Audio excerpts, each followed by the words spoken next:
Bismillahirrahmanirrahim. Assalamualaikum warahmatullahi wabarakatuh.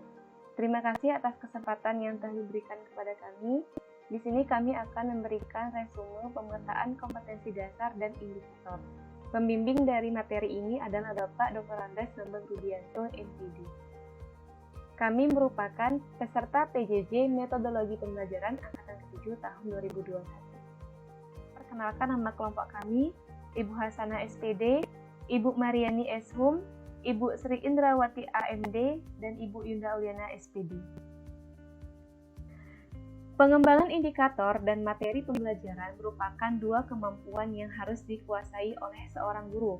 Nah, sebelum mengembangkan RPP dan melaksanakan pembelajaran, analisis yang dilakukan guru terhadap SKL, KI, dan KD dapat membantu guru dalam mengembangkan IPK yang dijadikan dasar dalam menentukan pembelajaran dengan meningkatkan nilai-nilai karakter melalui kegiatan literasi dan pengembangan keterampilan abad 21. Analisis KD ke IPK kunci.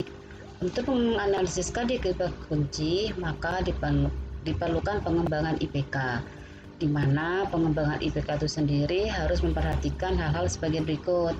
Yang pertama, tentukanlah proses berpikir yang akan dilakukan oleh peserta didik untuk mencapai kompetensi minimal yang ada pada KD. Yang kedua, rumusan IPK menggunakan kata kerja operasional atau KKO yang bisa diukur. Kategori indikator pencapaian kompetensi. Untuk penyusunan IPK, maka perlu diklasifikasikan indikator. Yang pertama ada indikator kunci, yang kedua indikator pendukung, yang ketiga indikator pengayaan. 3 jenis domain atau ranah yang melekat pada peserta didik, yaitu ranah pengetahuan. Ranah proses berpikir atau cognitive domain meliputi kemampuan dari peserta didik dalam mengulang atau menyatakan kembali konsep atau prinsip yang telah dipelajari dalam proses pembelajaran yang telah didapatnya. Adapun ranah kognitif menurut Bloom, C1 mengingat, C2 memahami, C3 mengaplikasikan, yang mana ketiga hal ini termasuk dalam kategori LOTS. Sedangkan yang termasuk dalam kategori HOTS mulai dari C4 menganalisis, C5 menilai atau mengevaluasi, C6 mengkreasi ataupun mencipta. Ranah yang kedua yaitu ranah afektif. Dan membagi ranah afektif ini menjadi 5 kategori, yaitu A1 penerimaan, A2 menanggapi, A3 penilaian, A4 pengelolaan, dan A5 karakterisasi. Sedangkan ranah yang ketiga adalah keterampilan. Adapun yang termasuk dalam ranah proses psikomotor adalah P1 imitasi, P2 manipulasi, P3 presisi, P4 artikulasi, dan P5 naturalisasi. Selanjutnya yaitu contoh pemetaan kompetensi dan indikator. Mata pelajaran IPA kelas 7 semester genap, materi perubahan iklim.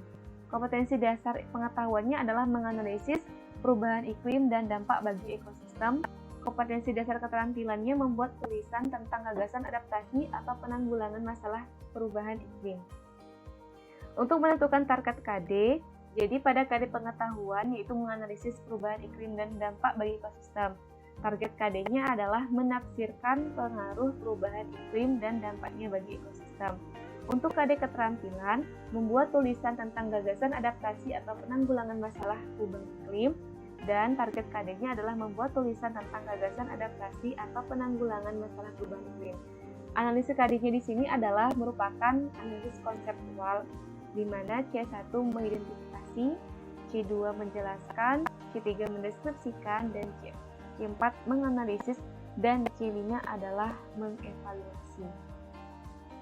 Kemudian analisis KD perumusan IPK pada jenjang SMP MTS kelas 7 ini pada materi perubahan iklim adalah untuk KD pengetahuan, maka IPK kuncinya adalah menafsirkan pengaruh perubahan iklim dan dampaknya bagi ekosistem.